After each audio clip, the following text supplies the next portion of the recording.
आपण पाहत आहात नाशिक खबर न्यूज, जनतेचे हक्काचे व्यासपीठ।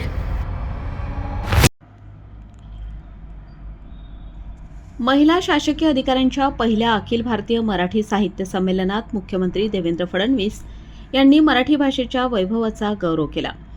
इतर भाषांच्या तुलनेत मराठीत सर्वाधिक साहित्य संमेलने होत असून झाडीपट्टीपासून ते विद्रोही साहित्य संमेलनापर्यंत साहित्याचा हा उत्सव मोठ्या प्रमाणात फुलत असल्याचे त्यांनी सांगितले। यावेळी महाराणी ताराराणी यांच्या 351व्या जयंतीनिमित्त त्यांच्या कार्याचा विशेष उल्लेख करण्यात आला।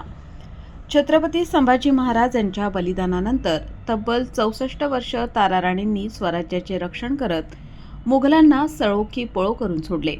त्यांचा आदर्श प्रशासकीय अधिकाऱ्यांनी घ्यावा असे आवाहन मुख्यमंत्री फडणवीस यांनी केले। निर्णयार्थ सादर अशा शासकीय शेऱ्यांपेक्षा साहित्य अधिक संवेदनशील आणि तरल असल्याचे त्यांनी नमूद केले। तसेच महिलांच्या कार्यक्षमतेवर विश्वास व्यक्त करत राज्यातील अनेक महत्त्वाच्या पदांवर महिलांना संधी देण्यात आल्याचेही त्यांनी सांगितले। दरम्यान मराठी भाषा मंत्री डॉक्टर उदय सामंत यांनी मराठी भाषेच्या प्रसारासाठी विविध उपक्रम जाहीर केले। मराठी पोर्टल्स अद्ययावत ठेवणे, आंतरराष्ट्रीय स्तरावर 75 मंच उभारणे तसेच ग्रामीण, बाल आणि महिला साहित्याला प्रोत्साहन देण्यासाठी पुरस्कार योजना राबवण्यात येणार असल्याचे त्यांनी सांगितले।